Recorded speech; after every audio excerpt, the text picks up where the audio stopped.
question, saying it should have taken him 4 hours. It seems to have taken Dr. Teo a lot shorter than that. He did say, though, that he thought he was a very skilled surgeon. So that's interesting as well. And for everybody who's in the category of a self-funded retiree, they're listening to this whole debate about interest rates with a curious sense because, of course, in a way, well, not even in a way, absolutely, interest rates going up is good news if you're a self-funded retiree who's got money in the bank and you're relying on that deposit income. One of the questions, one of the frustrations is you can see the pain, maybe even of younger members of your own family with the mortgage rates, but they're not being similarly high with your deposit rates. The ACCC today has launched an inquiry into why there's this big gap between the rates for mortgages, which seem to go up, within a couple of hours of the Reserve Bank announcing a change, and those for poor old depositors. I can't imagine why. Why would there be a gap? It's very I looked them up curious, today, actually. These are just some of the figures. This is one of the big banks. If you put your money in, this is $10,000. I assumed you had $10,000, Josh. Sure. Manny, you're standing. Yeah. So I put $10,000 into the CanStar computer, and you can get 2.7 for a year, 11 months actually, 2.7 as a depositor. If you take out a home loan, 6%. I've got some good news for you. Joel Gibson, the author of Kill Bills, was on the show earlier today, and he told us that that you can get 4.8% is the best offering at the moment on a savings account. So you actually if you shop around, I did see that. You can get in excess of 4.5% now. That's right, and some of the smaller operators are operating at 4.7. But the big banks, that's the sort of gap. I mean it's ridiculous. 6%. It's absolutely ridiculous. But we all know they do this. We know that when interest rates go up, they pass it along immediately. When interest rates go down, they drag their feet. We know there's this ridiculous spread between interest rates. They are profit-making. But can the ACCC do something about it? Watch this space. You'll find out on You on sound Drive. as if you think there's nothing to be done. We'll see. Maybe you're we'll right. see. Perhaps I'm too cynical. Richard Glover up after the news headlines. Have a great afternoon and evening. I'll see you tomorrow. Mornings with Sarah McDonald. Unmissable radio. Cost of living, obviously, a huge issue. The things that matter to you. So many apartments are empty. If you've amassed a fortune in criminal funds, it's more of a hassle than anything. Important topics. Tolls would be a tiny bit more palatable if there were no potholes. We didn't have to queue at a hospital. Local issues. The Great West Walk up to the Blue Mountains, it's already going through all these villages. If we just promoted those existing walks. Mornings with Sarah McDonald from 8:30 on ABC Radio Sydney. Good afternoon. Adam Story with ABC News. The Governor of the Reserve Bank insists lifting interest rates remains the best tool to tackle surging inflation. Philip Lowe has appeared before a Senate hearing in Canberra amid ongoing criticism of the RBA's decision to lift the official cash rate 9 times in recent months. The steep rise in interest rates has boosted the Commonwealth Bank's bottom line. Australia's biggest home lender saw after-profit tax for the first half jump by 10% to $5.2 billion. Unions New South Wales has praised the High Court for throwing out a spending cap on third parties in state elections. Legislation introduced by the government prevented third-party campaigners from working together, along with a spending cap of $20,000. The Premier has stopped short of ruling out further privatisations to fund a plan to raise the dam wall of Sydney's Warragamba. The state government last year pledged to raise the wall by 14 metres in order to future-proof Western Sydney from major flood events. The Defence Minister, Richard Marles, says a review into laws governing retired military personnel has recommended tighter policies and additional laws to ensure national secrets are protected. Last year, the Minister urgently asked his department to investigate reports Australians were approached to help train Chinese military. Desperately needed aid has started to flow from Turkey into rebel-held northwest Syria 8 days after the devastating earthquakes. Syria says there will be no discrimination between government and rebel-held zones when it comes to distributing the aid. At least 3 people are now known to have died after the Cyclone Gabrielle lashed New Zealand's North Island. 2 people died overnight, and this morning the body of a missing firefighter was recovered. And Brazil's former president, Jair Bolsonaro, is reportedly planning to return to the country next month to lead the opposition. The Wall Street Journal says he's also pledged to defend himself against accusations that he instigated violent riots last month. Partly cloudy in Sydney this afternoon, sunny tomorrow 28, sunny on Friday, a top of 30. More news at 4. You're listening to Drive with Richard Glover on ABC Radio Sydney. G'day, Rich Glover with you on ABC Radio Sydney. Hope you're well. Today, Lowe no longer. Philip Lowe defends the Reserve's interest rate rises and says there may be more to come. Also today, online gambling has traditionally sold itself at online everywhere.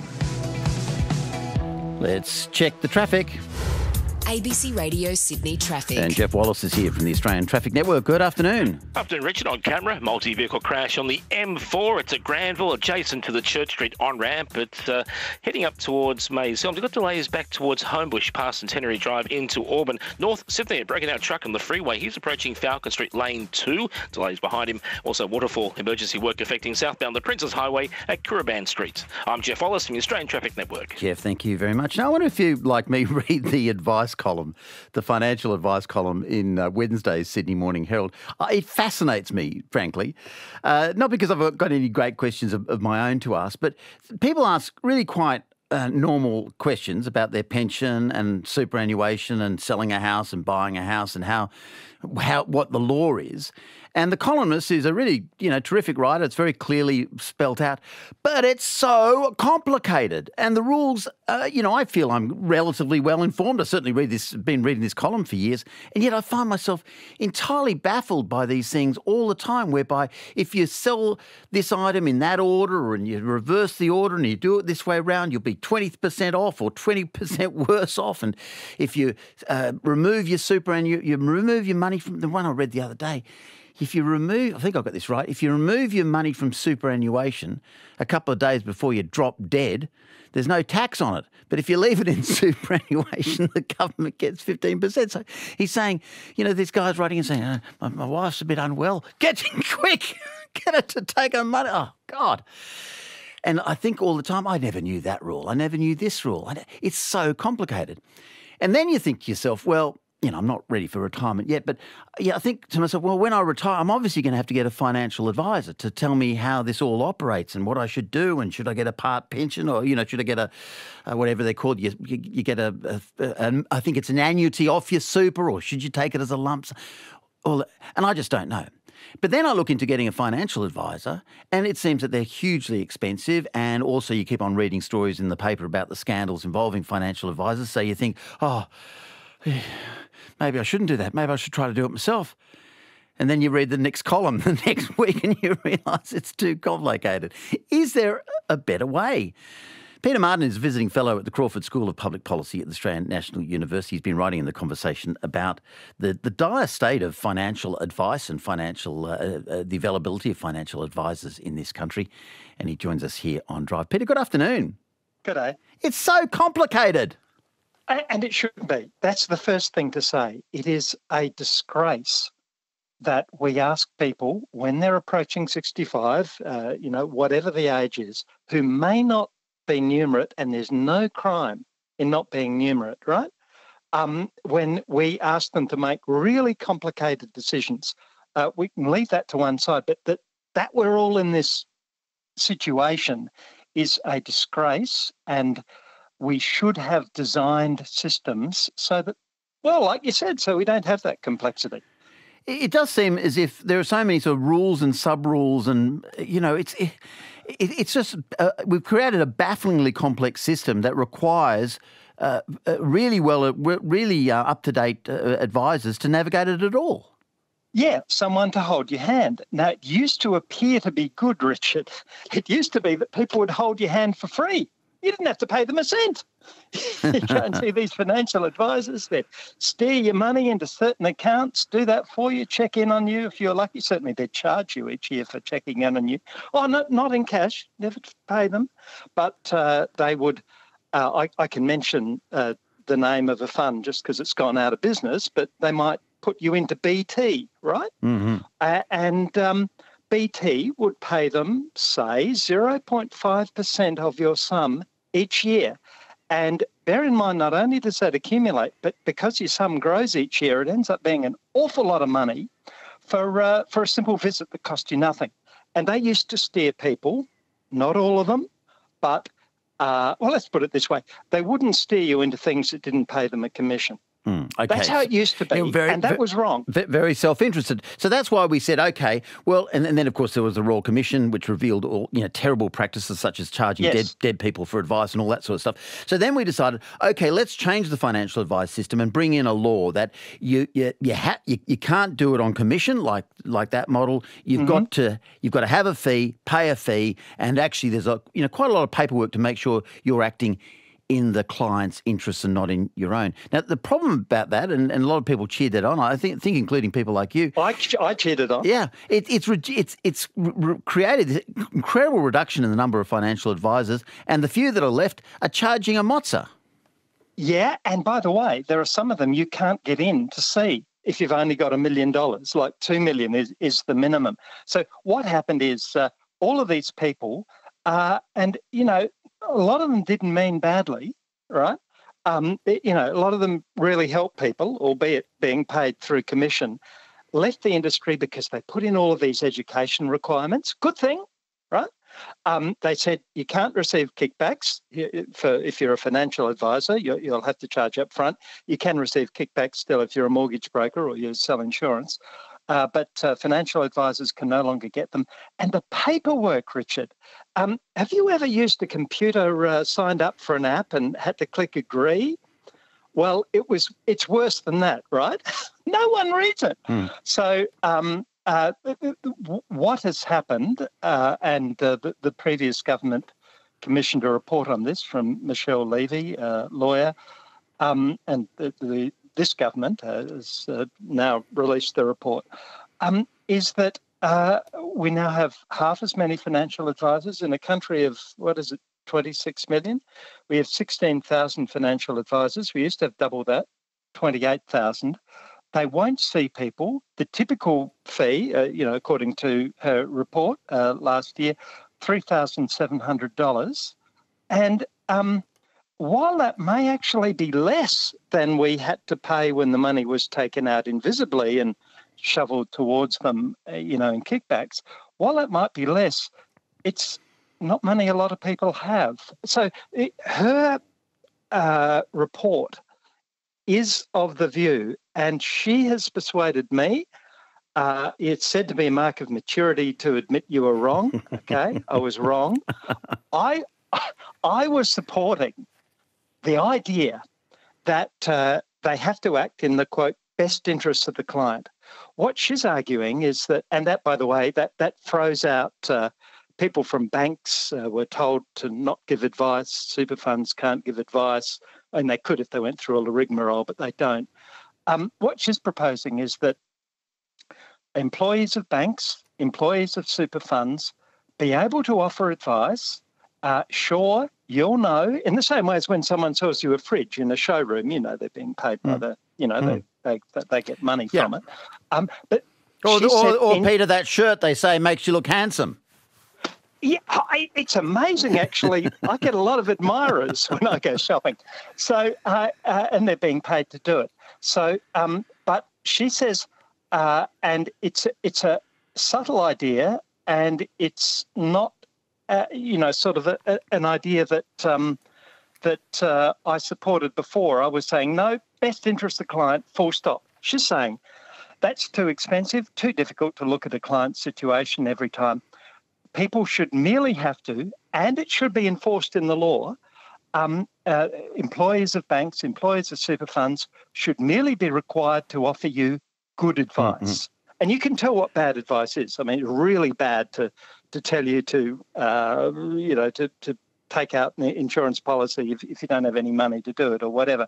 But that we should be able to get simple advice in the same way as the person who sells me clothes doesn't assess my whole wardrobe, doesn't assess my whole love life. She just says, you look nice in that, and it's probably better than this. And so what that means is that good advice does not need to be comprehensive. No. You can just be advising Peter about whether it's better to put the money in super or his mortgage. You don't have to make it a lifetime plan. Yes, and she calls it good advice. That would be the legal word, and that has a legal meaning already. But what it would really mean is not bad advice, not demonstrably, provably bad. You could take someone to court, or the authorities would take someone to court if a financial advisor, told you to buy a house, withdraw all of your savings when you couldn't afford the mortgage payments. That would be bad advice. But that no longer would financial advisors would still have to give perfect advice, but there'd be a whole class of other people who could help people out.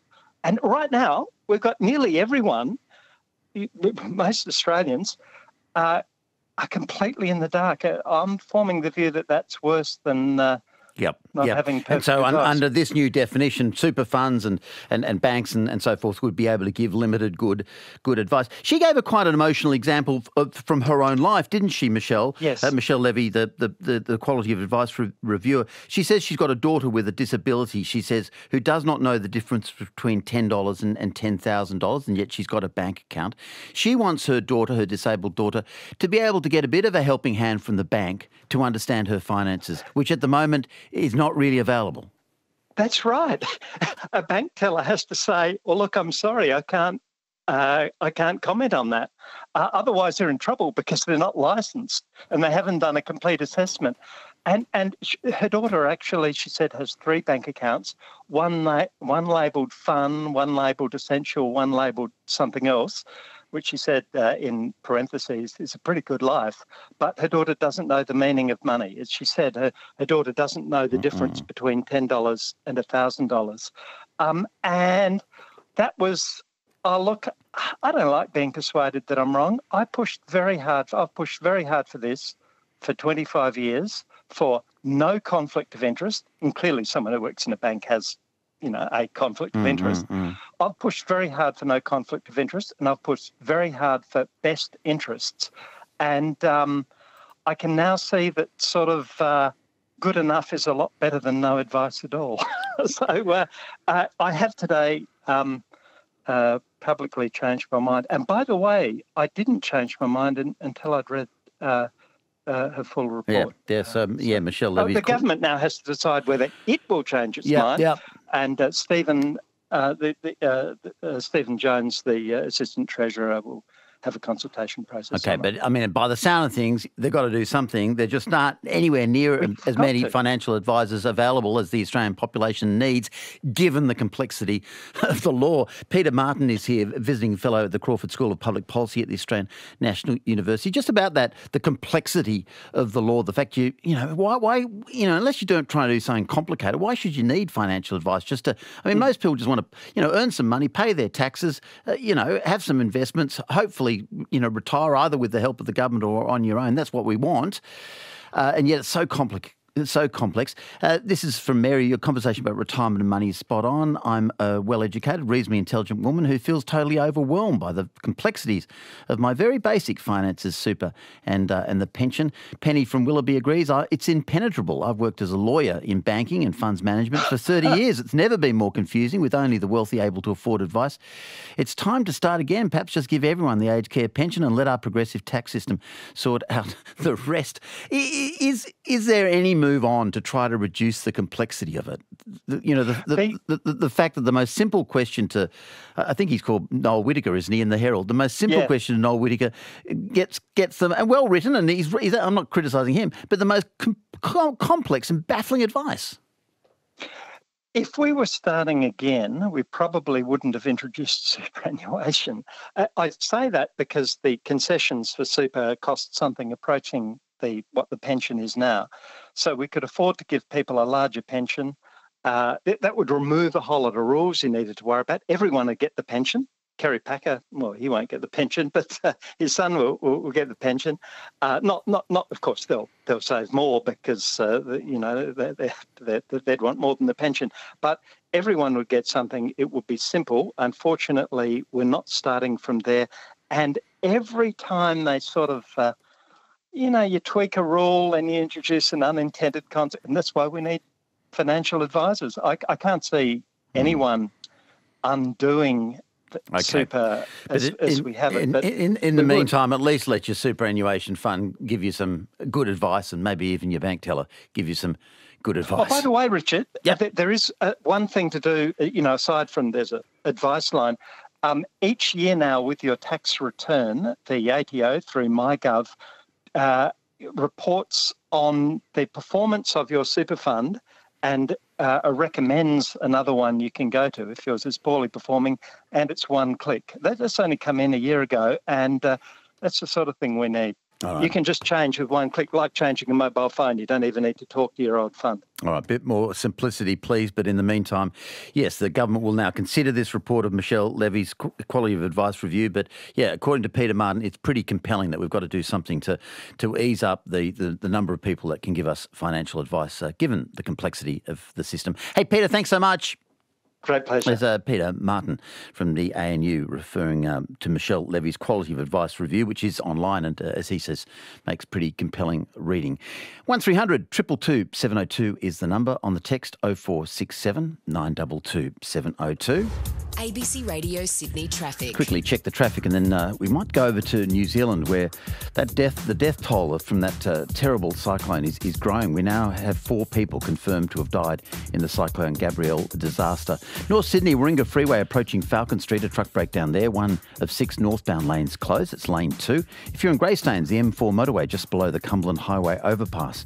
They've cleared the site, but still multiple vehicles involved in a crash westbound. And finally in Clyde, the M4 motorway just past Church Street on-ramp. 3 vehicles involved in a crash there with significant delays westbound. That's the latest here on Drive. You're with Richard Glover on ABC Radio Sydney. Well, New Zealand's Prime Minister has declared a state of emergency after a weather event not seen, quote, in a generation. 4 people are confirmed to have died in the Cyclone Gabrielle disaster now, with extensive damage in coastal communities on the far north and east coast of the North Island. Authorities estimate more than 10,000 people have been displaced. There have been hundreds of rescues as well. Sarah Robson is from the Detail News podcast on Radio New Zealand and joins us here on Drive. Sarah, good afternoon. Kia ora. We have got this mounting death toll, don't we? Yeah, absolutely tragic news. The latest figures that the Prime Minister Chris Hipkins has just mentioned in a briefing. There have now been 4 confirmed deaths, including the death of a child in the Hawke's Bay region who was swept away by rising floodwaters yesterday afternoon. Now, there are still several people who are missing for whom the police have very grave concerns. So there is a very real possibility that that death toll could rise. Now, at the moment, the police say that they have got 1,400 people on a list of people who are uncontactable at this stage. Now, about 1,100 people have been located and found, so there could be some double-ups between those 2 lists, but certainly with communications into Hawke's Bay and Gisborne on the east coast of the North Island, cell phone coverage is still extremely hard to come by. Internet, forget it. I saw a message from one friend in Hawke's Bay. She managed to get some Wi-Fi near Napier's airport. She couldn't read messages, but she could get something out to say she and her family were safe. So there are a lot of anxious people just desperately trying to get in touch with people in those extremely hard-hit areas who just simply have not been able to get through. We also just heard just recently on RNZ's Checkpoint program this horrific story of this couple who were house sitting a place in Esk Valley, just north of Napier. It's a very significant wine region, and the house was completely inundated, covered the entire roof. The 2 people who were house sitting managed to get up into the ceiling cavity, and while one of them has been able to be rescued, his partner was swept away in the floodwaters, and she has not yet been found. There are just so many tragic stories coming out, and more to probably come out in the next few days as we really begin to get a sense of just how massive Cyclone Gabrielle has been. You mentioned the child's death in Hawke's Bay and the difficulties of communication in Hawke's Bay. Does that seem to be the epicentre of it, if that's the right word? Gisborne and Hawke's Bay are certainly the epicentre and the hardest hit areas. over the last couple of days, the rivers in those regions have just risen to levels that no one has ever really seen before. The comparison that has been made throughout this disaster is to Cyclone Bowler back in 1988. Now, this was actually before I was born, so I unfortunately have no kind of first-hand sort of knowledge of it, but you are hearing accounts from people who were around these kind of quite provincial, rural areas of New Zealand who are saying this is worse than Bowler, or this is as bad as it was during Cyclone Bowler. And that's where you get Chris Hipkins' comment, this is a once-in-a-generation kind of storm, certainly the most severe weather event of this century. So what we've had today, as some communications have been re-established, we've got the Defence Force going into both Hawke's Bay and Gisborne. Now, there are some towns that are completely cut off. They have got dwindling supplies of food, their water supplies have been cut off, and so far some of their communications have only been via satellite phone. So now, because of the weather, getting helicopters and aircraft into some of these areas has been pretty dicey. But the small town of Wairoa, which is home to about 8,000 people, it's not too far north of Napier, they're expecting to be cut off from Napier for months because the road is in just completely terrible shape. They have been able to get some supplies into there today, food, water, medicine, and they're actually bottled water as well. And they actually have been able to set up a barbecue in town to help feed, the thousands of people in that town who are facing, they've got no power, no cell communications, and in a pretty dire situation. And that presumably is an extreme example with the road cut off for months of something which at some level is going to be felt in so much of the country, just roads cut and being taking weeks or months to be rebuilt. Oh, that's exactly right. Well, we've had a horrendous summer of storms. Now, the Coromandel, which is further north of Gisborne, it's one of the tourism jewels of New Zealand. They have been hammered for the last 5 weeks by storm after storm after storm. Now, they have been cut off time and time again. The state highways are an absolute mess, just dropouts, slips. Again, communities isolated. And while some of these areas are used to these sorts of weather events, Cyclone Gabrielle is at a completely different scale. There are bridges between sort of two cities, Napier and Hastings. All of them have been taken out. Further north along the east coast, north of Gisborne, that road, plenty of slips. Those communities are fairly isolated and used to being cut off, but again, this is a completely different scale of situation, and there are going to be some huge rebuilds needed once this initial kind of urgent response phase, once we get through the next few days here. Obviously, the rebuild is to come, but in terms of current weather, things are calmer now, aren't they? Yeah, there has actually been a break in the weather. Now, I'm based in Auckland. Now, Auckland has also been hit pretty hard over the last few weeks with some record flooding at the end of January, and then another couple of storms sweeping in. Now, when I got up this morning, I was actually quite relieved to see some blue sky out there. So the weather has settled down. The weather has also settled down a wee bit in the Gisborne and Hawke's Bay regions. Now, everyone is on high alert for any sign of rain. Now, many of these rivers are actually still running pretty high, so it wouldn't take that much more rain for it to become a fairly dangerous or dicey situation again. So authorities are certainly keeping a very close eye on that. But, there is some relief, particularly in Auckland, where there is also a massive cleanup job happening over on the west coast. Landslides have, again, isolated coastal communities. They've got no power, no supplies, no way in or out. This brief reprieve from the weather is good to see, but, everyone is definitely still just on edge. Yeah. Well, we know you really felt for us during the fires and floods, and we are really feeling for you during this, just as we did during Christchurch. But natural disasters, they are such a terrible thing, but I'm sure the resilience of the New Zealand people will show you through. Hey, Sarah, thank you so much for talking to me. Thank you so much. So Sarah Robson from the Detail News podcast from Radio New Zealand with a very vivid portrait of what's happening on the other side of the ditch. Lots coming up, including gambling's new audience. They're targeting now the female gambler. More on that in a second. It's 4 o'clock.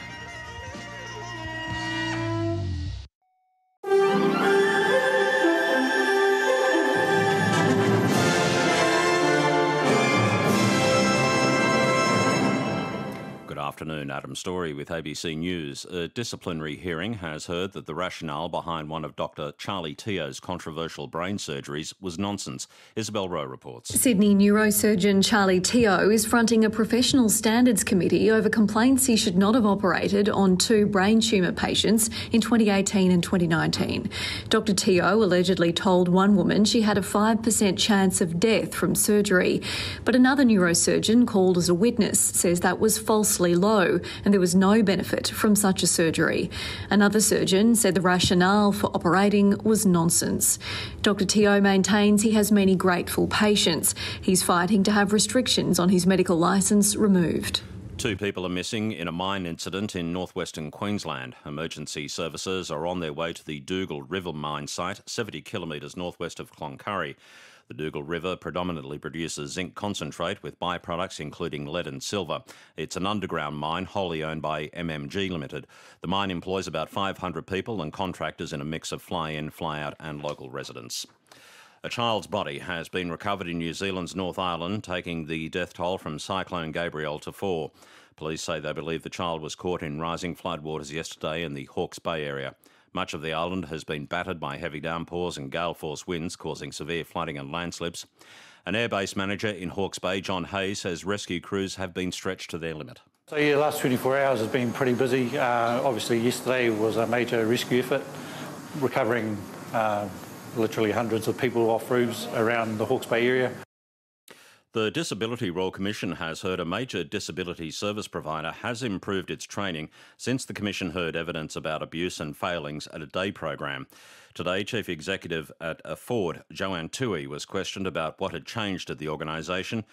Ms Toohey was not CEO at the time the abuse and failings are alleged to have happened. She told the Royal Commission Ford has upgraded its training and information management and has created a new safeguard team. The organisation now is using that internal central team, particularly around practice leadership, safeguarding and behaviour support. They're using that team for advice a lot now, which is great because that's what we wanted to happen with that team. The latest data from the Bureau of Statistics shows an acceleration in parents leaving the public school system for the private sector. Here's National Education reporter Connor Duffy. The 2022 ABS Schools data shows that a record number of Australian students are now educated at private schools. More than 1.4 million Australian students, or 35.6% of the student population, are now in the independent or Catholic systems. Overall, public school enrolments fell by 0.6% last year, despite cost of living pressures and rising interest rates. Private school enrolments haven't grown this quickly since 2009. Japan says it will review the use of weapons to bring down spy balloons after revealing 3 intrusions into Japanese airspace over recent years.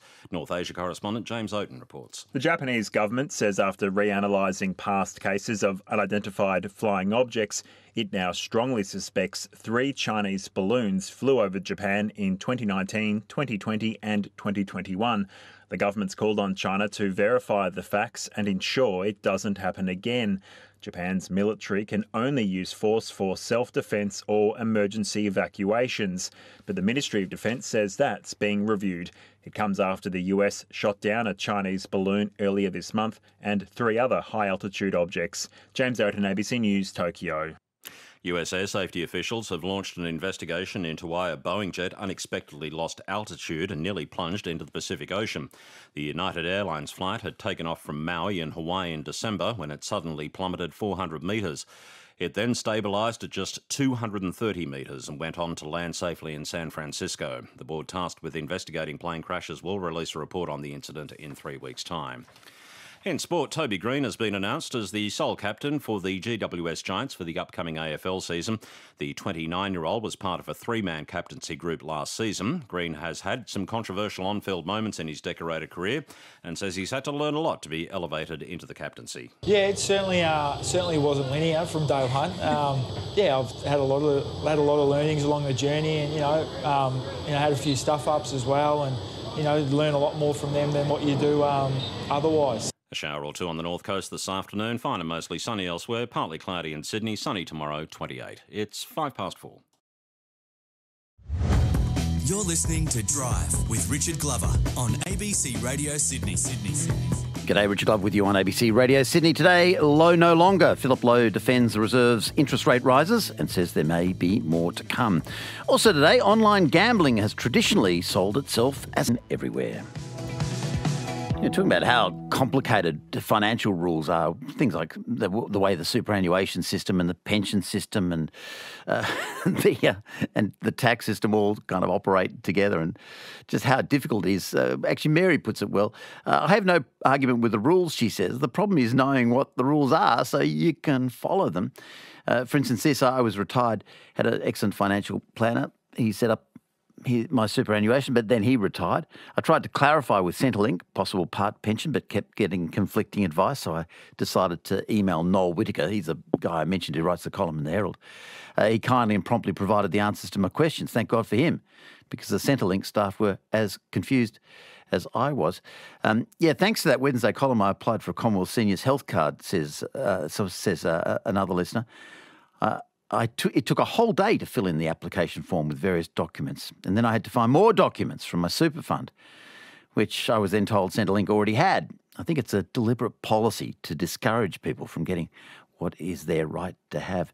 So hard to get advice, so few financial advisors now. They're dropping like flies, basically, because of the new laws, and they're charging a hell of a lot of money if you can get one to see you.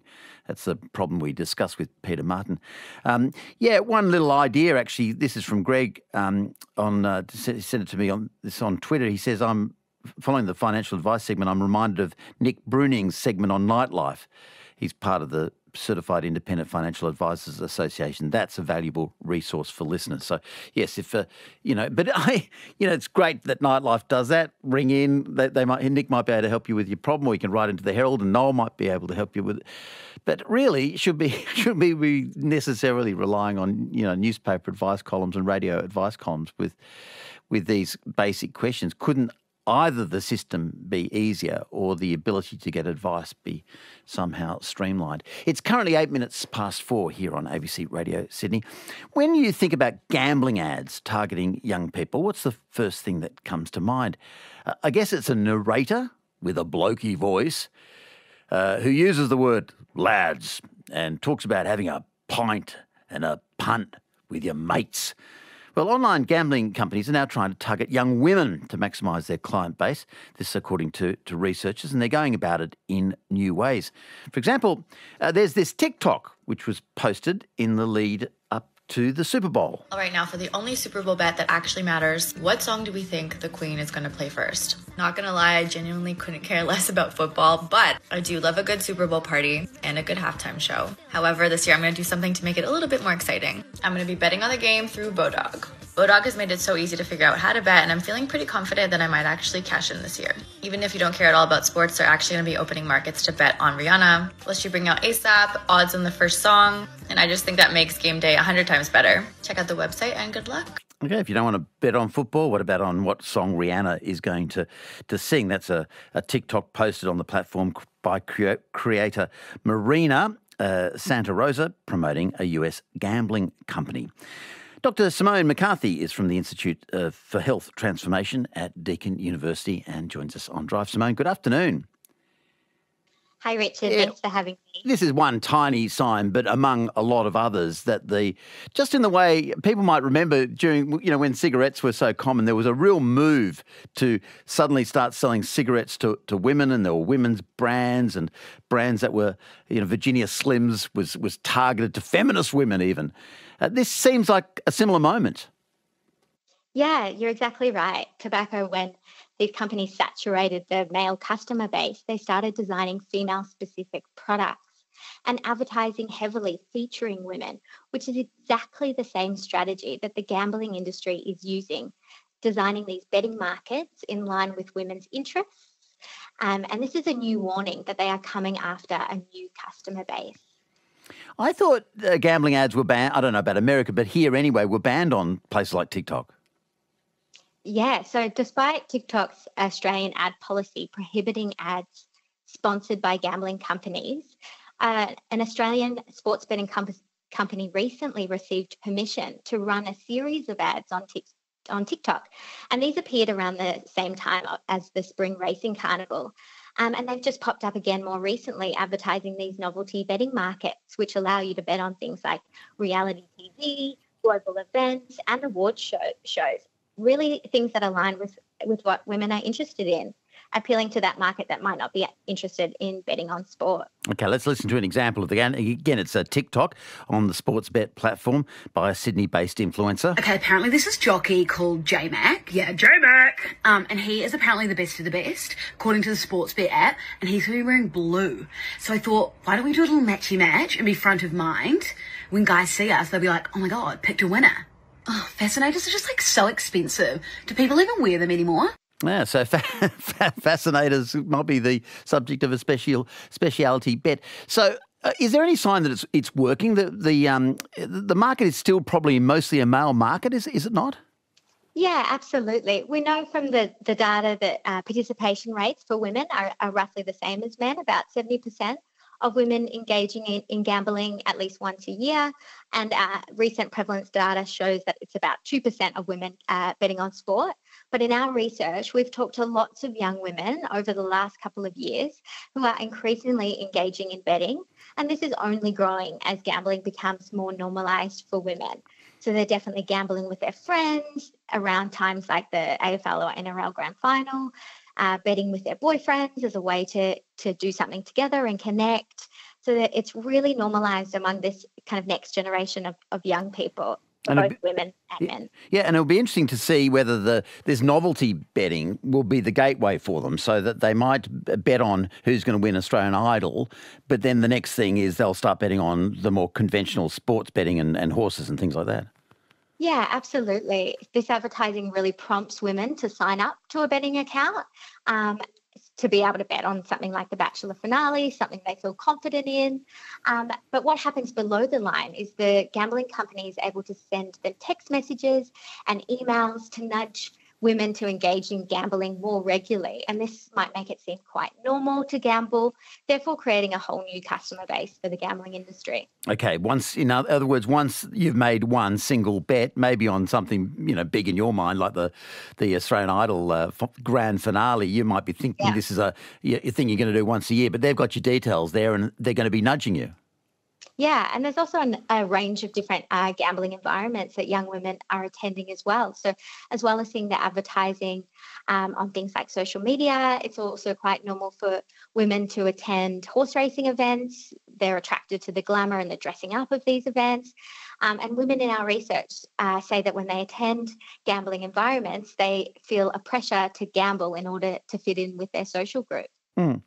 It's interesting too. I mean, the two examples I played were both from TikTok, and they were both influencers, one American and one Australian. It's again this sort of shadow world, isn't it? Where I suppose it's pretty obvious it's a straight ad, but it's often couched in very casual language, often around jokey language, almost as if it's setting up the world of gambling, even while it's being an ad. Yeah, and despite them being gambling ads, these TikToks look exactly like every other TikTok. I'm a young woman who engages on TikTok, and the TikToks we see look exactly the same as these ads. So it may be normalising gambling as an ordinary activity for young women to engage in, which is really where the concern lies. Yeah, well, they certainly had a lot of success with cigarettes and Virginia Slims and all of that, which seems so bizarre all these years on. I was looking at them the other day, the ad for Virginia Slims, and it's all about, if you want to be a tough, forceful woman, face down the patriarchy almost, you'll smoke this, cancer-causing product. And again, it's this selling of something which is so destructive sold as if it's some sort of way of making friends with your, as you say, your boyfriend or your group of female friends, female empowerment almost. Yeah, absolutely. And governments really need to acknowledge the range of strategies that gambling companies are using to attract new customers. We predicted that the gambling industry would do this because of the playbook of tactics from the tobacco industry. It's almost copy for copy. So the government's really behind on this one, and they need to be ensuring that they act on and restrict some of this harmful marketing. Are there other ways we can tackle this before they get their way and addict the half of the population they haven't already addicted? Yeah, absolutely. And even if we look at public health campaigns at the moment that aim to raise awareness of gambling harm, women are often quite stigmatised in those campaigns. They're often presented as the girlfriends to the men who gamble, and they don't present the reality that shows that women are gambling with their friends and partners and are susceptible to the tactics of the gambling industry. So I think what's important is we need to stop the narrative that this is only an issue for young men, and responses need to take into account women and young girls, their exposure to gambling advertising, as well as how this may lead to more women engaging in gambling in the future. Yeah, and hear all these things as an attempt to normalise it, that you can't have normal human interactions, whether it's between a group of guys or a group of female friends. You can't have, this is the image, this is the message constantly, isn't it? If friendship doesn't exist without this means of gambling as a shared interest. Yeah, absolutely. And I saw this with the ads around Rihanna's, the first song they were going to perform. A lot of people on TikTok were talking about how they think she's going to start the performance. And then here comes the marketing from the gambling industry that says, how about you take what you're already having conversations about with your friends and take that and bet on it. So we're adding betting into conversations that don't actually need it. Yeah, it's a fascinating little dive into the way the gambling message is changing and trying to grab in this new audience. Hey, Simone, thank you so much for your time. Thank you so much for having me. That's Dr. Simone McCarthy from the Institute for Health Transformation at Deakin University. As the gambling industry, the online gambling industry in particular, reaches out often through influencers, and the idea of novelty bets on things like Rihanna and her song choice tries to reach out to a new female audience. ABC Radio Sydney traffic. On the roads of Beverly Hills, King George's Road at Stony Creek Road, a truck breakdown there, one of 4 northbound lanes closed. That's lane 1. At Wetherill Park, the Horsey Drive at Cowpasture Road, a truck breakdown there. Northbound traffic is affected. If you're in Clyde, M4 motorway just past the Church Street on-ramp, 3 vehicles involved in a crash there. Significant delays westbound. And at Northmead, Bryans Road approaching Kleins Road, a van breakdown with 1 eastbound lane closed. Last one is North Sydney, Warringah Freeway approaching Falcon Street. We've got a truck breakdown there with 1 northbound lane closed. It's about the poor savings rate they offer compared to the mortgage rate. They could offer a 0.15% increase. Oh, aren't they generous? Although it's interesting, you have to complain to even get that, right? But they complained, and so they at least get something. The bank's final comment: your complaint will go through to our complaints team to assess, and depending on how many complaints they receive pertaining to the same issues, changes can and will be made. This is kept on file for you, and in future, if you choose to bank with us again, it may assist in providing you a better service and a better rate. I hope you can enjoy the rest of your day, Margaret, they said. Is there anything else I can help you with today? As Margaret says, what a joke. We'll talk a bit about the ACCC's action a little later. It's currently 4:20 here on ABC Radio Sydney. 26 degrees in the city, 28 in Camden. In Gosford, it's 24. In Mount Boyce, it's 22. Penrith is 29. And in Cronulla, 26 degrees. Partly cloudy today. Tomorrow, the chance of fog in the outer west in the early morning. Should be sunny, though. A minimum of 18 and a maximum of 28 degrees. Finance coming up in a moment. G'day, this is Josh Zepps, the host of Afternoons with Josh Zepps, obviously. And you know what's on this Sunday? It's Mardi Gras Fair Day, and I will be in the thick of it, broadcasting into the weekend show from the fair, bringing you all the outdoor fun. Don't miss it, Sunday from 10 a.m. to midday with me, Josh Zepps, the host of Afternoons with Josh Zepps, live from Fair Day this Sunday. Celebrate Sydney World Pride 2023. ABC Radio Sydney. And just on the text, thank you for this. 4-car crash on the Harbour Bridge southbound. And traffic, according to my texter, is held up way back. And Ian Verinder, our ABC Business Editor, is here. Good afternoon. G'day, Richard. Yeah, we had a big down day today. Did off more than 1% today. And look, Wall Street had a slightly mixed performance overnight, so we really outdid the selling on Wall Street. And look, some inflation numbers came out overnight in New York or Washington. And look, they showed that inflation is continuing to trend downwards in the States, not as much as a lot of people had hoped or expected. But we've seen 7 months straight of declines in inflation in the US on an annual basis, at least. There were some indications that some sectors, were ticking back upwards. But it's down to 6.4%. And you think back to last June when it peaked at 9.1, it definitely has come off quite a lot. Yeah, and that's the hope here too, isn't it, that the worst is over? Yeah. Yeah. Now, the Commonwealth, we've just been talking about the banks and this gap between what you pay for a mortgage and what you get on a term deposit. The ACCC has launched an inquiry today into that gap and into the speed at which higher rates are offered in one case but not the other. Interesting in that context, the Commonwealth Bank's record profit today. It is, but look, all the banks were heavily sold off today after the Commonwealth Bank's record profit, and they're the reason for the market dropping so heavily today. So all of the banks were down. The Commonwealth was down 5.7% on this record half-year profit and a big lift in the dividend.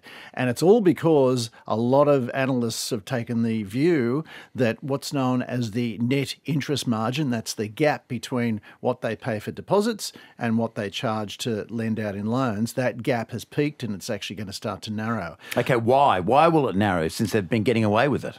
Well, look, it's not really that they're getting away with. I'll explain how it works. There's a whole lot of deposits that we have money in the bank where we get virtually no interest for. You know your savings account? Yeah, nothing. Yeah, nothing, right? So there's a huge amount. You know that at tax time because you look it up and you think, I better pay some tax on $2.57 or nothing. Yeah. So there's a lot of deposits out there that earn absolutely zero in terms of interest, and it's really only term deposits and investment accounts, investment savings accounts where they compete and actually offer decent interest rates on there.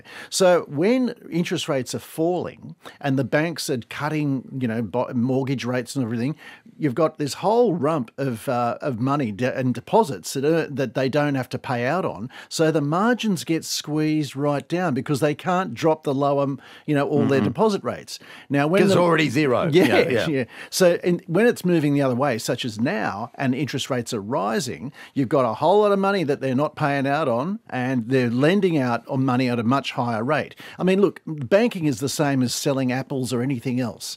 Your profit margin is that bit in the middle between what you're paying for the product and what you're selling it for.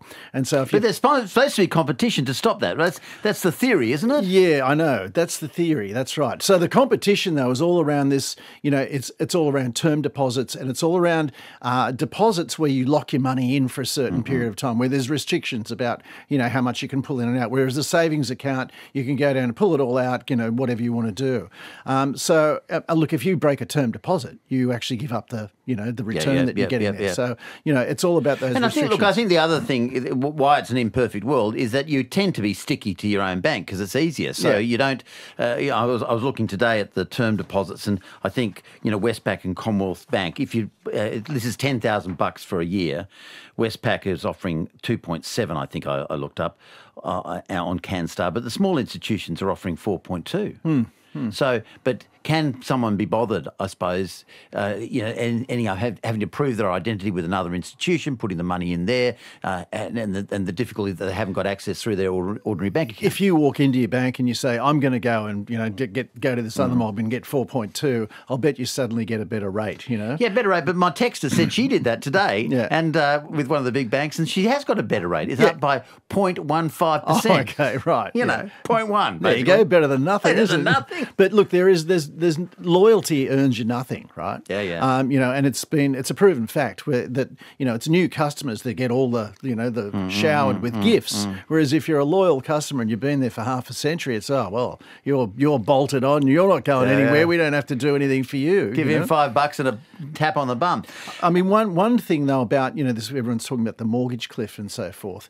The banks are all expecting a lot of competition for refinancing, right? So they're expecting everybody to go out in the market once they're coming off their fixed rates and going to variable rates and saying, I need a decent deal here. So they're expecting that they're going to have to fight to keep people on board, once those... Well, that's going to be difficult for some people because the house prices drop so much, they'll find that the other institution the competing institution won't want to take them on at all. That's right. So it's not going to be pretty for a lot of people, but there's a lot of others who are going to, find themselves being able to negotiate a slightly better deal, as difficult and as painful as it will be, but slightly better than it would have otherwise been.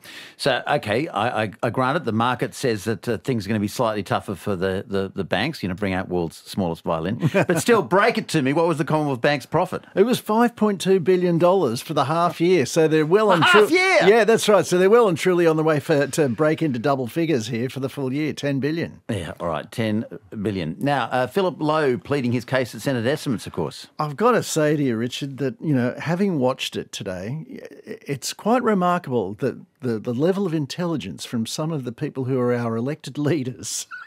It was extraordinary to watch. You think that they don't necessarily have an economics degree?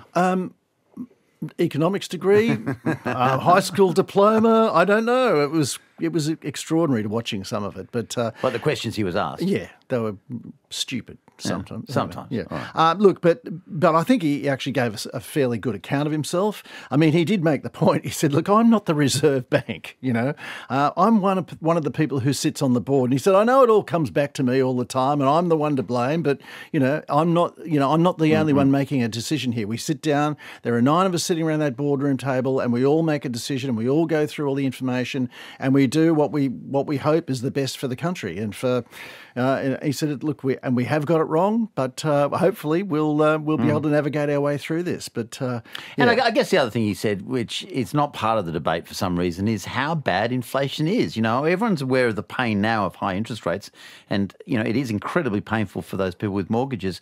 But we don't seem to acknowledge that what they're trying to do is stop the worst pain of all, which is built-in long-term inflation, which destroys people's lives and savings almost like nothing else. Yeah, look, there's a big debate going on within the economics world, though, is this blunt tool of interest rates, is this the only thing you can use to kill inflation? And are we using the wrong measures anyway to, there's this old theory out there that, the Phillips curve, where you've got to get people unemployed to break inflation. Well, does that really hold true anymore? There's a lot of people who argue, no, it doesn't.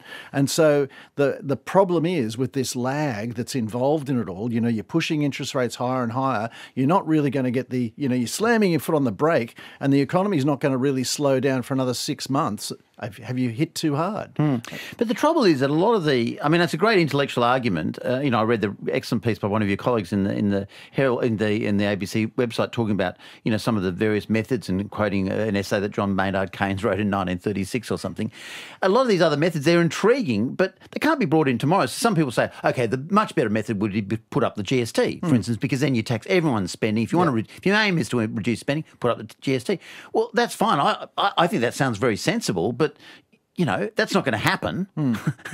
There's no political will for that. No. It's certainly not going to happen tomorrow if you did want to try to put it to an election or something like that. The other method is some sort of form of forced savings so that you can say, well, during this period where we're trying to reduce spending, we're going to make sure that wages, a proportion of everyone's wages are either held back by the boss and given back to you later or put into your superannuation and given. Now, again, it's a great theory because it means that the excess money that you're trying to remove still stays adhered to the person rather than being given to a big bank. Yeah. Sounds great. But again, it's not going to happen tomorrow. No, it's not an answer to our current problem. The political will just isn't there to do it. But I think the argument is formulating at the moment and it is out there.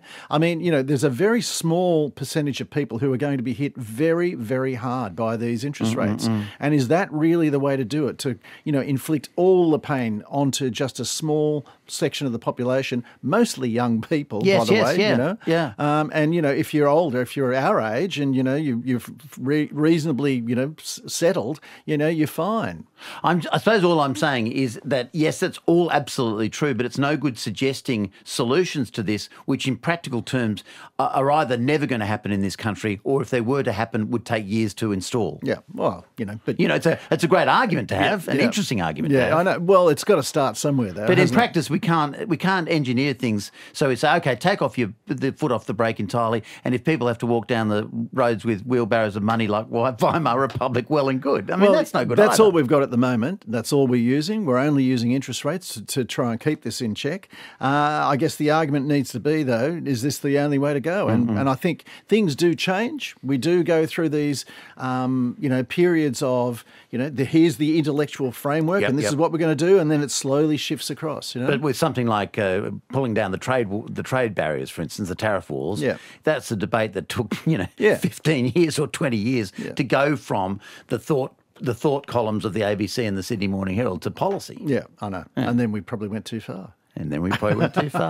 Ian, what were the All Ords and the dollar? So the All Ords today down 1%, 7,559, and the dollar a little bit weaker, 69.30. Thank you very much. ABC Radio Sydney Traffic. There's Ian Verendar, ABC Business Editor, and here's Jeff Wallace from the Australian Traffic Network. Good afternoon. Good afternoon, Richard. Now, Milsons Point, we have a multi-car crash on the Bradfield Highway, which is a city-bound run. The lower section, opposite Milsons Point Station, approaching the Harbour Bridge, have stopped all the traffic. Lane 5 or Lane 6 as well, as the fire crews put down some sand to absorb all the fluid leaking out of the cars. Your best bet, use the car, which is the upper section on the freeway, far left, heading towards the CBD. Also, at Villawood, a crash coming through Woodville Road, northbound Villawood Road, and heading down towards Wollongong. Very slow, Heathcote to Waterfall for the Princess Highway. Emergency work taking out lane 2 through Waterfall. I'm Jeff Wallace from the Australian Traffic Network. Jeff, thank you very much. Moz says at least upping the GST is hitting everyone, Richard, not penalising one section of the community, being young mortgage holders. Look, maybe I'm not explaining myself very well. I think some of these ideas are great. I think the GST idea, personally, I think that makes complete sense. I'm just saying... Yes, it's a good argument, and maybe it should happen, but it's not going to happen. It's certainly not going to happen tomorrow. It's not going to happen in this economic cycle. It's not going to solve us from this particular problem. So, yeah, let's have a debate about that, and let's do it, and let's push our politicians to do it. But that's a long-term change, right? It's not a thing that's going to help us in this current battle. So, yes, it's a good thing to put forward, but it's also important to see it as a tool that's not available for use right now. I think that's a fair thing to say without... being accused of not understanding the pain that young mortgage holders are under at the moment. I do. It's 26 minutes to 5 here on Drive. Some news headlines. Adam Story, good afternoon. Good afternoon, Richard. An emergency situation is unfolding at a mine site in northwestern Queensland where 2 workers are missing. Paramedics were called to the Dougal River mine site, 70 kilometres northwest of Cloncurry, following reports of a ground collapse. A child's body has been recovered in New Zealand's North Island, taking the death toll from Cyclone Gabrielle to 4. Police say they believe the child was caught in rising floodwaters yesterday in the Hawke's Bay area. The state's Energy Minister, Matt Keane, has announced moves that would sink offshore gas drilling plans between Sydney and Newcastle. It comes after the federal court ratified a decision to revoke the former Prime Minister Scott Morrison's decision to reject the controversial PEP 11 project.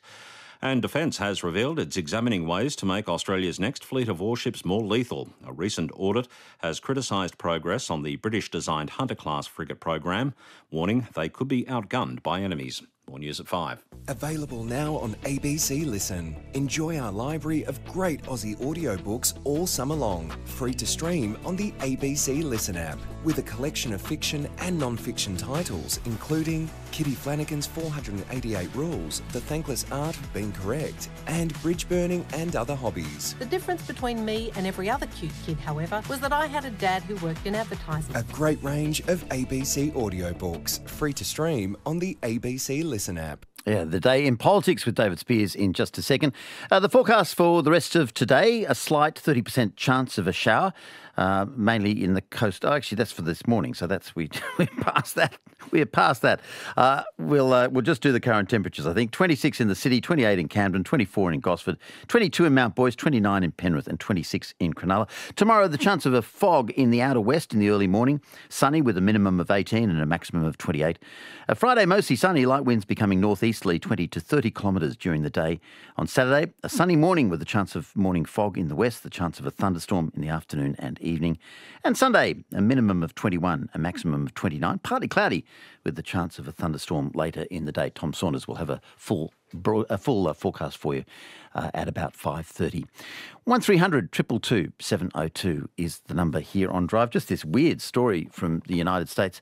People talk sometimes about cancel culture as if it's all left-wing people cancelling right-wing people. Someone accused me yesterday when I talked about some parents at Scots College being a bit wary of Tony Abbott giving a big speech to their boys. They say, "Oh, you're indulging in cancel culture." It's seen as always something that you supposedly progressive people, I hope I am, do towards right-wing people. Not always the case, though. A concert by the King's Singers at a university in Florida, I read, was cancelled 2 hours before they were due on stage because the college, it's a Pensacola Christian college, suddenly realised that one of them was gay.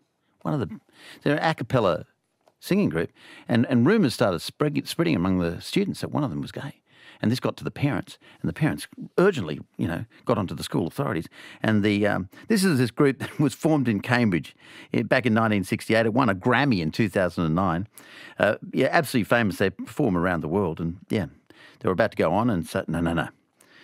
The people who booked the King's Singers did not do their due diligence, and several of the students found out that one of the singers in the group is gay. These students started spreading the word around campus, and a group of parents got hold of the information, and they were extremely upset that their kids will be listening to a group sing that has a gay member. What about that? Singing songs sung by a group with one gay member. I would have thought a good a cappella group from Cambridge would have more than one gay member, but there you go. It is 22 minutes to 5 here on ABC Radio Sydney. Members on my right. Well, hang on. Members on my left. I will not be lectured about sexism. You sit down, Buffett. Order. Mr. Speaker. Google it, mate. How pathetic. What sort of person does that? Order, Buffett. David Spears joins us, host of Insiders on ABC TV. David, good afternoon. Very good afternoon, Richard. Yeah, we just have Ian Verander's economic perspective on what happened in Canberra today with Philip Lowe. What's your political perspective on how he went? Well, it was fascinating. I sat in the room for the hour and a half that Philip Lowe was in there taking questions. And I should note this is a bit of a warm-up, I reckon, for a tougher grilling that'll come on Friday. Today was the Senate committee. Friday will be the House of Reps Economics Committee. They've got some more well-credentialed economists, and of course, lower house MPs usually have more skin in the game in terms of angry voters in their electorates giving them direct feedback. But nonetheless, today was fascinating because one of those senators asking him questions is the Greens' Nick McKim, who's been issuing daily demands for the scalp of Philip Lowe. And he probably went in the hardest today. But I've got to say, Phil Lowe looked pretty calm, as he typically does, untroubled by most of the questions, took the opportunity to make a pretty compelling case to consider the alternative here. If you don't get inflation down, and particularly to that target zone, it is going to hit the poorest the hardest. And he came back to that point again and again. And I just don't think the critics, including the Greens, have really laid out what sort of inflation rate they're comfortable with and how they think it would impact on the most vulnerable. So I thought it was a pretty good point that he made. And as we're discussing, there are alternatives. There are, you could raise the GST, you could make forced savings under the super scheme, you could put in an extra Medicare levy. But, and these tools are a great subject for an intellectual discussion, but they're not particularly available for use right now. And not by the Reserve Bank. These are all tools of government, right? Yes, the government could increase taxes. It could do something with the GST. It could do all sorts of things. The government looks after fiscal policy, but both Philip Lowe, the Reserve Bank governor, and before him this morning, the head of Treasury, Stephen Kennedy, made the same point. It's not exactly a rapid way of responding to the cycle. Yes, during COVID, it was quick to pump money out the door, but you think about it in the real world. If you're going to increase taxes, you've got to get that through the Parliament, through the Senate. Good luck with that. The lag on these things is enormous when the Reserve Bank can very swiftly move interest rates. Both agreed, the Treasury and the Reserve Bank, that this is the better way to go. In practical terms, the history of this thing in Australia is that GSTs can only be put up after an election. Howard took it to the electorate. It'd be difficult for a government to say, well, if Howard took it to an electorate, took it to an election, we're just going to bring it in mid-term. And since Kim Beazley, Labor hasn't gone anywhere near it, right? And this has been a long time. I was here, I remember it. But since then, even Bill Shorten, when he took all those other tax changes, negative gearing, capital gains tax, GST was no-go. You wouldn't go near it because of that experience under Beazley. So no. Which, again, is not to say that it might not be a good idea. It's just to talk about the practicalities of it. Let's live in the real world for a moment and consider. Now, that's not to say that Philip Lowe doesn't deserve criticism. Yes, I think he's still carrying a lot of baggage for wrongly suggesting to people that he wouldn't lift rates till 2024. Yes, he had to give a bit of a mea culpa today over that private lunch with bankers that he held last week that the Financial Review exposed. And he said, look, the timing was the problem there. We won't do that again. But look, by and large, what he's doing, his point today was, what are the options here? This is a far better alternative to leaving inflation at a level. What are the Greens and others saying? Leave it at 5%, 4%. His point is, if you did that, you would hurt the poor the most. It would exacerbate income inequality. And look, I don't particularly want to be sitting here being some sort of appointed defender of Philip Lowe, but it is interesting the tone of absolute kind of contempt for him that seems to be around and personal attack. In a circumstance where every similar country in the world has similar settings or has high interest rates and a reserve bank or a central bank which is trying to do something about it. And most of them higher than the settings here in terms of interest rates. His other point that he made a few times today, in fact, it was his final words before the committee hearing, it's not just me, it's a board of 9. And he suggested that they do make unanimous decisions on all of these interest rate rises over the last year. Now, maybe that's a bit of a naive point to make. I don't think, the tabloids and other critics are going to start identifying all 9 members. He's the guy at the top. He's got to wear it. But he was pleading for a bit of perspective there, that this is a collective decision of a group of people. The other point to make, of course, is the government's reviewing the structure of the RBA. It'll also be reviewing whether Philip Lowe sticks around for another term or not.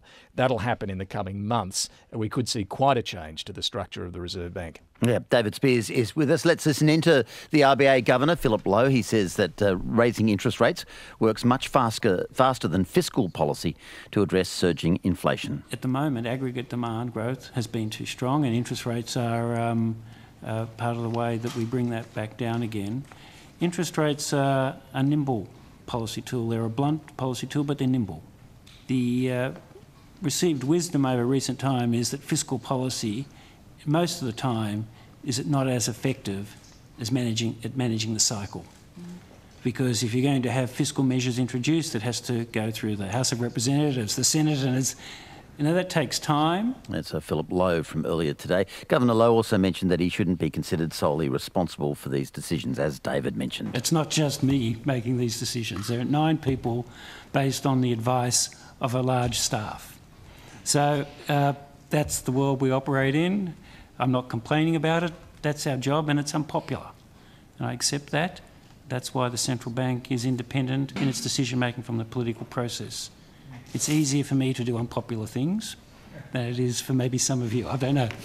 Okay, but I mean, did you see that Media Watch report? He's got reporters camped out outside his house like he's some sort of mass murderer. I know, and I like that little line there. It's easier for me to do unpopular things than some of you politicians, and he's right. I mean, well, that's why it's independent. That's the whole point, isn't it? Exactly. And look, this really isn't easy. Now, like you, I'm saying they got everything right.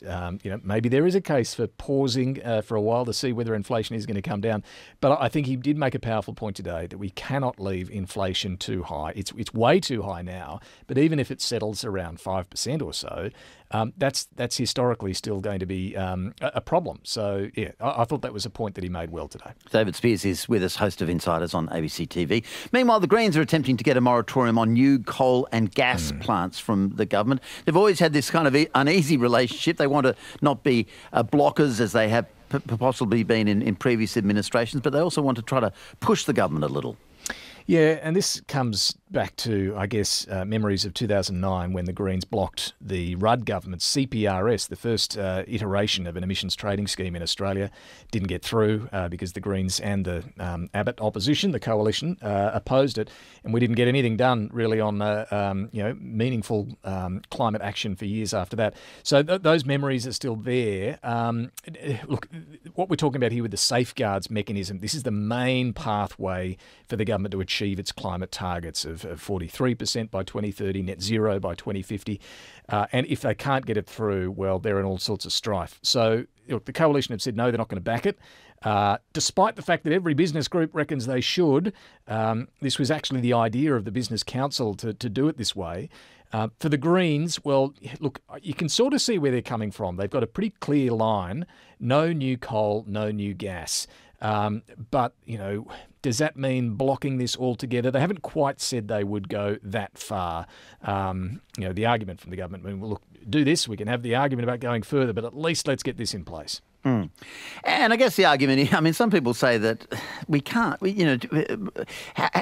enthusiastic though we all are for renewables, it's a process. It's not something that can be done overnight. And you don't want a situation where Australian manufacturing, something like a brick plant, is forced to close down because they can't get cheap enough gas to operate the thing. Yeah, and look, there'll be people listening who'll go, hang on, pumped hydro and batteries can already do it at a reasonable price. Most of the experts that the government has in the energy market, though, are saying gas in particular is going to be with us for some years to come. That's the reality of the formal advice they're getting. So no, they don't want to transition away from that too quickly. Let's listen, though, to the Greens, to the spokesperson on mining and resources, Dorinda Cox. Our position is very clear that we do not want any more new coal and gas mines open up in this country. We're in the middle of a climate crisis and we can't continue to pour petrol on the fire.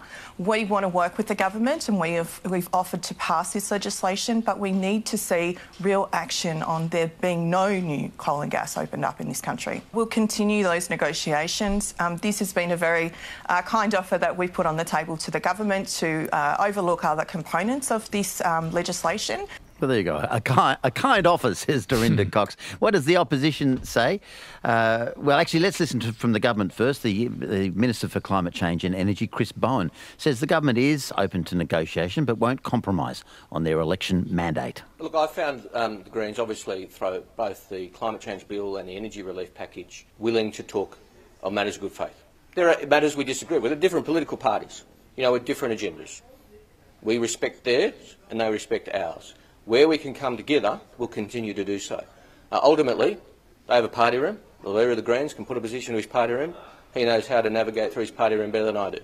But speaking on behalf of the government, we will not agree to anything not in keeping with our election mandate. There's Chris Bowen for the government. So what does the opposition say? Here's Susan Lee on Sky this morning. I want to send a clear warning to Labor. Do not sell off regional jobs and regional industries in the Hunter, in Queensland, in Western Australia, for dodgy deals with the Greens in order to get this legislation through the Parliament. Do not sell off the future of our regions and the prosperity of our regional communities. Well, we don't support the policy because it is effectively a tax on business. There you go. There's Susan Lee on Sky.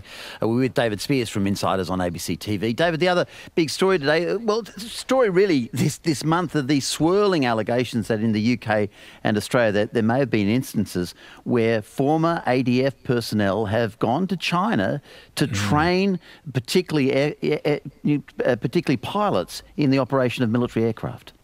Yeah, and even someone being held in detention in Australia in relation to this, an American citizen, as I understand it. So, look, yes, they've got to be absolutely careful that this isn't happening. It kind of beggars belief. It's a bit mind-boggling that it would happen, right? But where's your loyalty? You've served your country. Presumably with distinction. You've been paid to do it. You've been trained very well, and then you go and deal with the country that is obviously one of the countries we're worried about. Yeah, exactly. And look, there are provisions in law to prevent that happening, but presumably, if any of that needs to be tightened up, that will happen. Yeah, well, let's listen to the Defence Minister, Richard Marles. He's announced this tightening of laws to ensure retired military personnel will protect national security secrets. Firstly, everyone who's part of the Australian Defence Force right now knows what's expected of them. So I want that to be really clear. We do have very robust policies and law in place when people become in possession of one of our nation's secrets. But the report did recommend that we develop legislation to remove any doubt around the full breadth of that, of the secrets that need to be maintained. And yes, we will be developing that legislation. Yeah, there's Richard Marles, and I'm sure that's one of the issues where he's going to absolutely have the support of the opposition. Yeah, there's that, and also removing these Chinese-made security cameras that apparently have been sitting for years in MPs, electorate offices and other government departments and so on. So on all sorts of fronts, yes, they're constantly having to... It's a game of cat and mouse, right? Keep up with the threats, the potential challenges they're facing. Isn't it? I've forgotten the figure. Is it 88 cameras were inside parliamentary offices? Whoops. Yeah, but I should point out the Liberals made a big song and dance about this the other day. But these cameras, as far as I'm aware, were sitting there, and advice was given to the then coalition government to do something about them for quite some time. Yeah, well, it's like the Huawei thing, isn't it? It's like letting the Russians run your postal service during the Cold War. It's not a great idea. Hey, thanks so much. Thanks, Richard. There's the host of Insiders. And you'll see that program on ABC TV on Sunday. And if you're not near a TV set, of course, you can listen to the audio on News Radio. 8 minutes to 5 is the time here on ABC Radio Sydney. Quick check of the traffic if you're battling around on the roads, and then we'll have the day in sport.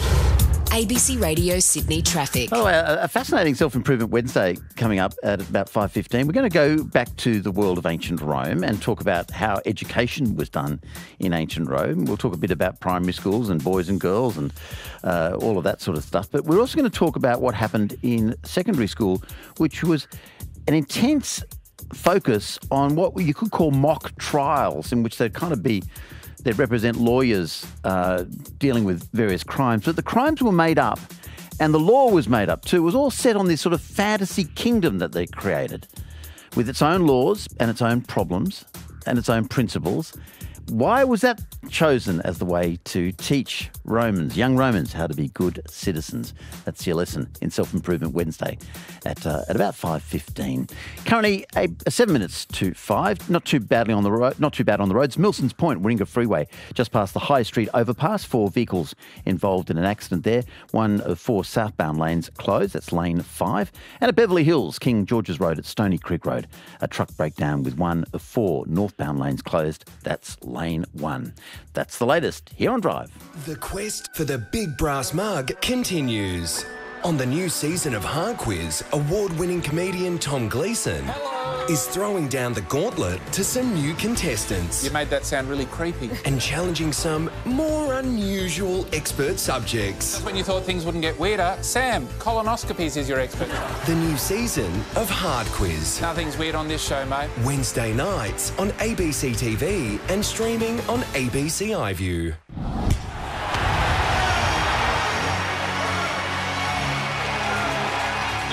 And it's David Mark, our ABC National Sports reporter. Good afternoon. Hey, Richard. How you going? Good. Now, Australia's women's cricket team have a win over Bangladesh. Yeah, in the T20 World Cup in South Africa. So Bangladesh batted first. They scored 107 in their 20 overs. And the interesting news there is that Georgia Wareham, who's a leg spin bowler, hasn't played for Australia for 16 months, came back for her first game in that time, and she took 3 wickets for 20 runs. So that's a great way to come back. And then in reply, Australia, it wasn't massively easy, but they did score the runs in 18.2 overs. They lost 2 wickets. Meg Lanning, the captain, is in good form, and she scored 48 in her return. She's returning to cricket for this competition. So Australia at the moment undefeated in the competitions. Early days yet, but they're looking to defend the T20 crown they won 3 years ago at the MCG. Yeah, good luck to them. Now, the launch of the Super Rugby season today. Yeah, and that's a week or so away from starting. It starts on, I think, Friday week. And I went along to the launch today, mainly because it was at the Opera House, so it was a nice day for it. But really all the talk is about the World Cup, which is going to be held in September this year in France. And, of course, Eddie Jones is back as the Australian coach. So it was really interesting to talk to the captains and the coaches of the Super Rugby Pacific competition about how they're feeling about this World Cup year and how they kind of, try to keep their minds on the job at hand, which is the Super Rugby competition, while every single player is thinking in the back of their minds about how, they want to get selected in Eddie Jones' side to play in the World Cup. And, for instance, I had a chat to Jake Gordon, the New South Wales Waratahs coach, and he sort of said, look, he's made the mistake in the past of concentrating too much on trying to get selected for the World Cup only to not get selected. So, yeah, you got to think about the job at hand. But it's going to begin in a week and a bit, and the Brumbies are playing the Waratahs at the football stadium to kick things off. And, Richard, I might just chat very quickly about an event coming up tomorrow too in terms of launches, and that is the Cup of Nations, the soccer tournament involving women's soccer teams from around the world and Australia. It starts tomorrow in Gosford with Spain playing Jamaica and Australia playing the Czech Republic, and then there are games on in Sydney on Sunday and then in Newcastle next Wednesday. Okay, now in the AFL, Toby Green announced as the solo captain of the Greater Western Sydney Giants.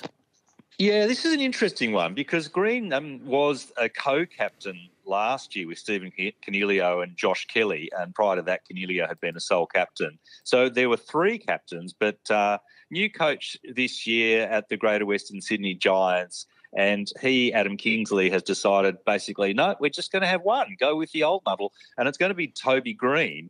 And it's an interesting choice because, Toby Green, for so many people outside of the Giants, see him as the bad boy of Australian football. He's probably one of the most reviled figures in the game, and yet internally at the Greater Western Sydney Giants, he's hugely admired. And so in some ways, it's not at all surprised to see him as the captain. It's really exciting news for him. He's had his problems in the AFL. He's been suspended so many times and so on. But as I said, he's very admired in the club. Bit tough for Josh Kelly and Steve Coniglio, who had been captains, but they'll be vice captains. And just by the way, the Swans haven't announced who their captains will be this year, but there's no reason to think that they'll move on from the three co-captains that they have, Luke Parker, Dane Rampy and Callum Mills. Yeah. Hey, good on you, David. Thank you. No worries, Richard. David Mark, our ABC National Sports reporter. I mentioned the story about the Cambridge Group, which has been around since the 60s, the King's Singers. They're very famous for beautiful a cappella music. They've won Grammy Awards and all that sort of stuff. And they've been, the news today is that they've been told by Pensacola Christian College in Florida that they can't perform. They were given 2 hours warning, cancelled with 2 hours warning because they'd discovered that one of the members, I think there's about sort of 8 of them in the group, one of them's gay. And that shocking news was enough to cause the parents to go into paroxysms that it's just a concert of songs, right? It wasn't a lecture or anything, a concert of songs. But somehow the students, just the fact that the guy was gay was enough to send them into paroxysm. Lucy in Chatswood said, would these parents be the same parents who emptied school libraries in America of books that have been read for generations, including their generation, thereby proving nothing happens to you by reading the said books? That's from Lucy in Chatswood. The subject of the ADF personnel, or the suggestions that ADF personnel, very limited numbers, of course, most are completely 99.999, very loyal, but some suggestion that in both the UK and here that some people have been selling their skills to China. People going to China to train pilots are loyal. They're loyal to the almighty dollar, says Gaz. Capitalism is alive and well in China, it appears. And whilst they're tightening the rules for the ADF, can they tighten the rules for what politicians do after politics? That's from David on the text. In terms of the mortgages and being a young person who's got a mortgage and suffering from these rates, there's a great message on that from David in Arncliffe, which I might share to you because I can hear the news. Share to you in a moment because I can hear the news coming up. Lots coming up. Kathleen Folbig inquiry and that great self-improvement Wednesday. But some news first. It's 5 o'clock.